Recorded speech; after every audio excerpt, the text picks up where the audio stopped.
had done a pilot for the Big Valley, but we hadn't filmed yet. And they called me up one day and they said, there's this guy, he's a movie star from the past, and he's taking photos, and he'd like to take some photos of you. His name is John Derek. And I thought, John Derek, what an irony. When I was a teenager, I went to see a movie called Haji Baba with my sister. And I fell in love with John Derek. And I said to my sister, I am going to marry him one day. And she said, yeah, sure. And I thought, I put a picture of him over my bed for years. And I was horrified when I found out he had been married and he had kids. And I thought, oh, no, But I kept his picture up there anyway. Now, here he was calling to see if I would let him shoot pictures of me. I thought, how fun, I can check him out and just see if he's what I imagined him to be, right? I mean, what a great thing. I had heard that he had divorced that wife that I was devastated he was married to, and now was married to Ursula Andress, who was the first Bond girl. Do you remember her coming out of the water in the bikini? I thought, well, he has good taste. So I went over to see him to shoot pictures, and he was still very handsome, and my heart was beating, and I thought, he's married, that's okay, and how sweet to know I had good taste when I was a little kid.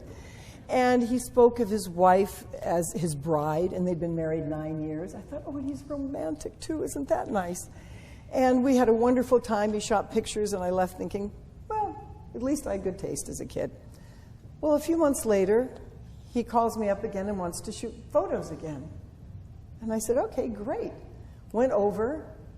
Now I found out that Ursula, who wasn't there because she was off shooting a movie with Jean-Paul Belmondo in France, had run away with Jean-Paul Belmondo. And now John was available. I was like, oh my word. So I married him. Who says dreams don't come true? Well, anyone who has a dream, don't ever give up on it. It may take some twists and turns, but don't ever give up on it. So here I was with John Derek, but the one thing was, John didn't want me to work. He was a little shy about his wives going off to work since Ursula had run off with her leading man. So he wanted me to tell them on Big Valley that I didn't want to do the show. So I went to the producers and I said, I don't want to do the show because remember, my dream is to be a wife and a mom. I don't care about this acting thing. Fortunately for me, the producers said, no. She signed a contract. She has to do it. They said, but we'll just maybe not have her work so many days. We'll give you a few weeks off and you won't be in some episodes. So whenever you didn't see Audra and she was often stocked and shopping, it was because I was home with John. So the show ended. It was a magical experience for me, but now it was life with John. John wanted to be a filmmaker and do his own projects and write his own scripts and film them and direct them. So I just was happy to be behind the scenes, holding the light for the girl and doing whatever, to assist the man of my dreams that I was so thrilled to be married to. Well, he decided to do a film in Greece. And he went to Greece to do it. I waited at home. And I came a couple of weeks later to meet him. And when I did, he told me he was in love with his leading woman that he had hired. This leading lady was Mary Kathleen Collins, who later became Bo Derek. So in a moment, my life fell apart. It was like the most shocking thing in the world. How could I have had this magical thing happen to me, have him come to me in this way, and then in 2 weeks, I lost him to a 15-year-old. Well, I kept thinking, okay, he won't stay with her. I mean, how is that going to be? He was 16 years older than me, and that's so much older than her that surely he would come back. So I went home, stayed home, and just had a miserable time, throwing myself around the furniture, wishing that I could die because I couldn't even imagine life without him. I would go to the market and to buy dinner, and I didn't even know what I liked. I was so my life was so him, my life was so us, that on my own I was so completely lost and didn't know quite what to do. Until one morning he called. They were still in Europe. He called about 4 in the morning. He must have mistaken the time. And I woke up and I said, hello. And it was John. And I thought, maybe this time he's going to say, I want to come home. And he said, are you dating? I thought, dating? I'm trying to die. What is that? Dating. And he said, well, and then I realized after we hung up, he didn't care about me. He just didn't want to be guilty that he left. He just wanted to know that I'd gone on with my life so he didn't have to feel bad. And then I thought, why am I dying for him? What a bad idea. I called my agent and I said, I've got to go to work. And he said, Linda, I told you shouldn't have quit your career. I said, it's okay. I want to go back to work. So, life is kind, God is good. A movie of the week came, a movie with Richard Burton up north in Lee Marvin came. I went to work. Then all my friends started saying to me, you've got to get a guy, you've got to have a boyfriend, you've got to be with somebody. I said, I don't know if I'm ready to be with somebody. And they said, no, there's this guy, his name is Stan Herman, he's the most wonderful man. I said, I don't want to do it. And they said, oh, but you don't understand, he's this incredible playboy and he's wonderful. I said, playboy? Oh my God, I don't need that. So I said, no. A few months go by, I'm at a dinner party, I'm having a wonderful time. I'm with this charming man next to me, and we're talking for hours. And I said, I'm sorry, I didn't get your name. What is your name? He said, Stan Herman. And I thought, oh my God, they snuck him right next to me, and I didn't even know. Then I thought, but he is very nice, and he is charming. I jumped from the frying pan into the fire, and I married him. Well, you can guess, it didn't last. It didn't last. He was a playboy. But he said to me, he wasn't a playboy, that he really had just waited his whole life for someone like me, which really sounded good. And I wanted to believe him. Well, then here I was, 38 years old, 2 husbands. I felt like Elizabeth Taylor, like I'm just going to marry him and marry him and marry him, and what is my life? And I thought, I have to find out who I am. What is wrong that I can't seem to get this husband-children thing going in my life? So I took time out for the first time to examine who I was and what I was about. And I realized it wasn't anybody else's fault but my own, that my life was the way that it was. I wanted somebody to make me happy. I never thought that I could make myself happy. It was always going to be a man and a child. So I called up my agent again, and I said, all right, I need a career.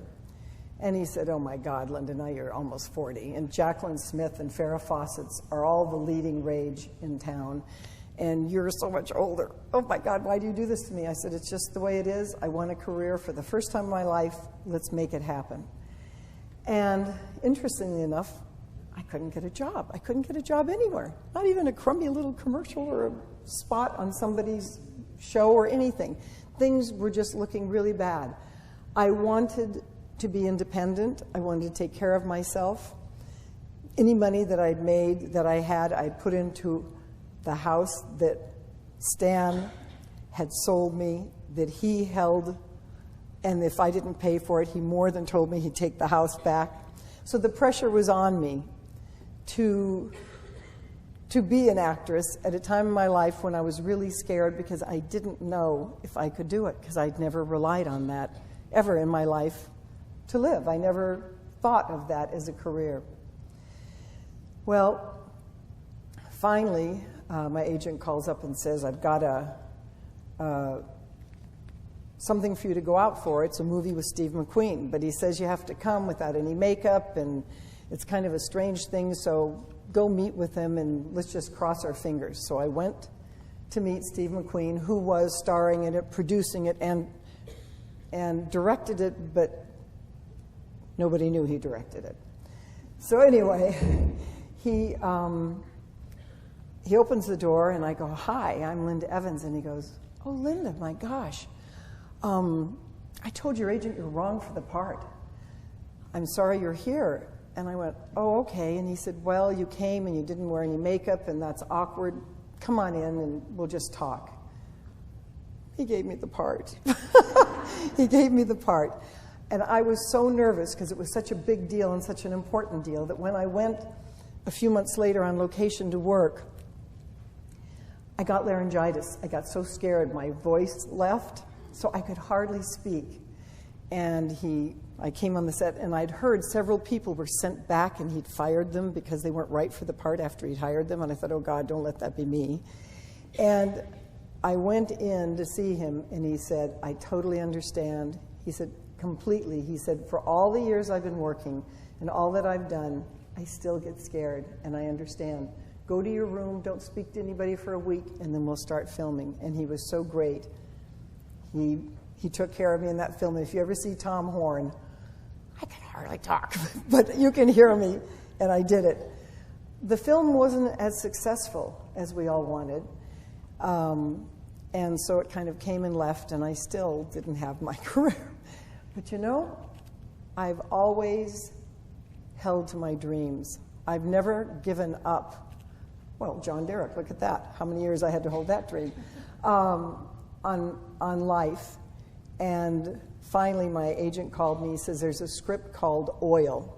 He says, "Go out and see Aaron Spelling on it." And I went out to see Aaron Spelling, and my goodness, that day he gave me the part. And it was like, yes.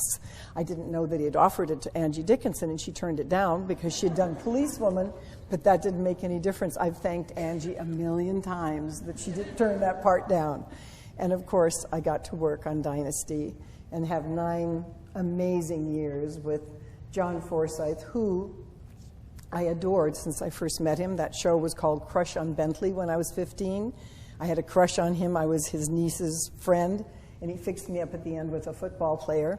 So we actually shot the pilot for Dynasty with George Peppard, who was cast in it originally. But then George Peppard decided not to do it, and thank God Aaron brought in John.